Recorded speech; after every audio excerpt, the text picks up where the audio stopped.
네, 서울 광진구가 국회의원 이정헌입니다. 방송통신위원회에 대하여 위기를 넘어 이제는 해체해야 한다는 목소리까지 나오고 있습니다. 사흘 동안의 인사청문회와 세 차례 방송장악 청문회를 이어가면서 저는 도대체 방통위가 왜 이토록 망가졌나 생각을 좀 해봤습니다. 방통위는 합의제 행정기구로 노무현 정부가 설계했고 2008년 이명박 정부가 출범시켰습니다. 미국 연방 방송통신위원회 FCC를 모델로 방송과 통신의 융합이라는 세계적 흐름에 뒤처지지 않겠다는 포부를 내세웠습니다. 그러나 네 번의 정부를 거친 오늘날 우리는 국민의 신뢰를 잃고 더 나아가 존폐의 기로에 서 있는 방통위를 보고 있습니다. 방통위가 모델로 삼은 미국의 연방 방송통신위원회 FCC를 좀 연구해봤습니다. 방통위 운영 제도를 근본적으로 재설계해야 한다는 생각이 들었습니다. FCC는 정부 행정기관이지만 언론의 자유를 지키기 위해서 중립성과 독립성을 가장 중요하게 여깁니다. 그래서 대통령의 입김을 제도적으로 최소화하고 초당적 운영을 문자 그대로 철칙으로 삼습니다. FCC도 5인 위원회로 구성되지만 반드시 상원의 인준을 거친 사람들을 대통령이 임명하도록 규정하고 있는 것이 대표적인 예입니다. 우리는 이 부분을 명심해야 합니다. 만약 여소야대 의회라면 야당 소속 위원이 더 많아질 수도 있는 구조입니다. 또한 FCC는 철저한 민주적 통제 원칙을 따르고 있습니다. 민주적 통제는 민의를 대변하는 의회의 감사권을 통해 이루어집니다. 미국 의회가 FCC에 질의하고 조사하면서 자료 제출을 요구할 경우 FCC는 이에 반드시 응해합니다. 그리고 의회 감사 시 5인의 위원들 모두 출석해서 질의에 답변해야 합니다. 현재 7월 31일 속기록 등 자료 제출 요구 그리고 오늘 국회 청문회 출석 요구를 모두 무시하고 있는 이진수, 김태규 두 사람은 미국이었으면 민주주의 파괴 주범이라는 호된 비판을 받을 것입니다. FCC 운영의 핵심 원칙은 합의와 투명성입니다. FCC의 주요 결정이 이루어지는 회의에는 적어도 3인 이상의 위원이 출석해야 공식 조치를 취할 수 있습니다. 그리고 최종 표결 전에 공개 토론을 갖고 연방회의 공개법, 이른바 선샤인 액트에 따라서 대부분의 회의를 일반인에게 원칙적으로 공개합니다. 미국 시민들은 누구라도 위원회 회의를 방청할 수 있고 민원을 통해서 의견을 제출함으로써 의사결정에 참여할 수 있는 것입니다. 만약 FCC 위원들이 한국 방통위의 현재 운영 실패를 봤다면 어디 가서 본인들을 모델 삼았다고 이야기하지 말라 이렇게 강하게 반발했을 것이라고 저는 생각합니다. 자료 제출 요구를 거부하고 버티고 있는 김태규 직무대행의 긴 입장문을 읽어봤습니다. 이미 최민희 위원장께서 하나하나 논파하셨기 때문에 제가 여기서 긴 말을 보태지는 않겠습니다. 김태규 직무대행은 국회 증언감정법 제3조에 의해서 출석 및 증언에 대한 거부 의사를 밝혔습니다. 본인이 국회 증언감정법을 법적 근거로 삼았다면 같은 법 제4조에 따른 자료 제출의 의무는 왜 따르지 않는 것입니까? 권리 행사 조항은 귀신같이 찾아 내세우면서 의무 조항은 무시해도 된다고 생각하는 것입니까?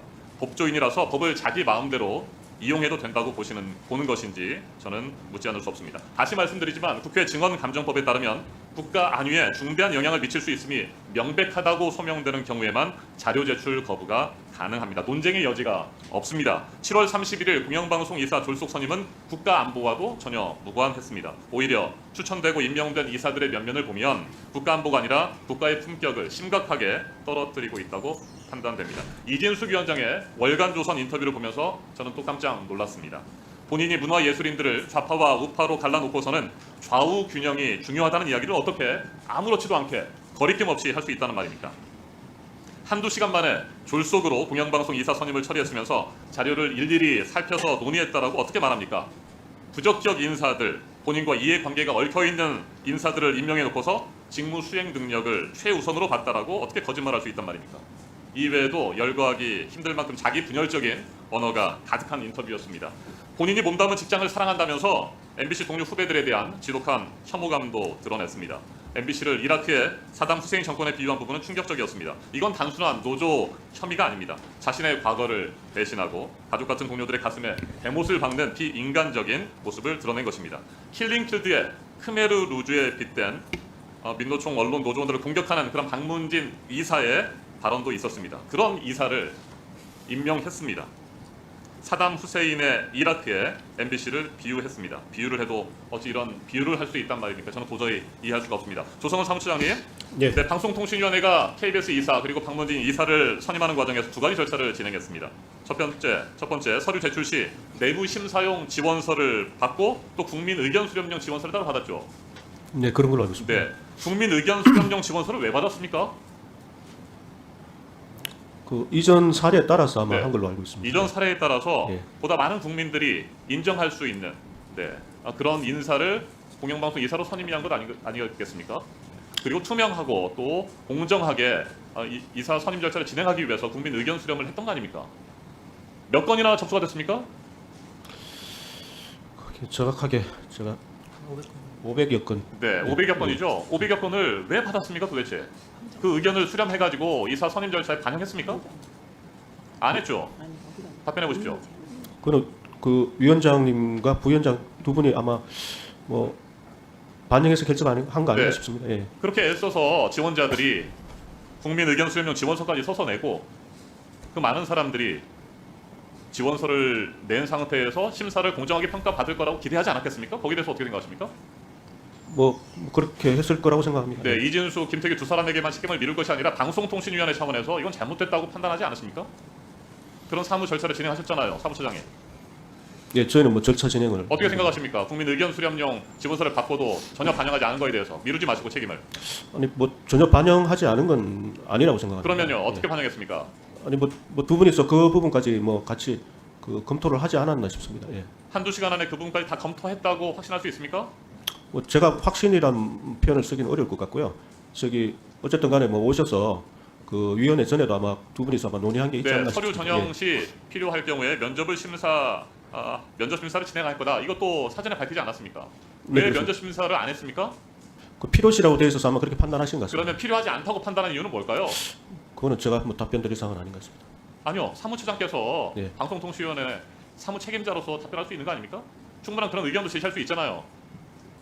아니 그 뭐 선임 계획은 그렇게 되어 있는 거니까요. 더군다나 지원자들이 물어보면 필요할 경우에 면접할 수도 있다. 그래서 면접을 준비한 지원자들도 많이 있었다는 거 아닙니까? 미안하지 않습니까? 면접 심사를 통해서 국민을 대신해서 질의하고 공영방송 이사의 자격과 능력을 검증하기 위한 거 아닙니까? 그래서 면접 심사를 할 수도 있다고 했던 거 아닙니까? 어떻게 생각하세요? 뭐 그랬던 거 아닌가 싶습니다. 예. 네. 그랬는데 그렇게 안 하는 걸로 결정한다면 아무런 의견도 제시하지 않습니까? 사무처에서는? 그냥 두 사람이 이진수, 김태규 두 사람이 결정하면 그대로 따라가는 게 사무처의 역할입니까? 뭐 사무처는 위원회에서 결정한 대로 뭐 갈 수밖에 없는 그런 조직인 것 같습니다. 네. 이진수 위원장은 월간조선 인터뷰에서 충분한 시간을 갖고 자료를 일일이 살펴 논의한 후 의결했다고 했어요. 충분한 시간을 갖고 일일이 살폈다고 보십니까? 그 부분도 뭐 제가 답변 드린 건 적절하지 않는 것 같습니다. 충분히 살피지도 않았고 제대로 검증하지도 않았고요. 이해관계가 얽힌 사람들을 MBC 박문진 이사와 KBS 이사로 임명하고 추천하고 선임했던 거 아닙니까? 어떻게 생각하세요? 그런 사례들이 여러 건 있잖아요.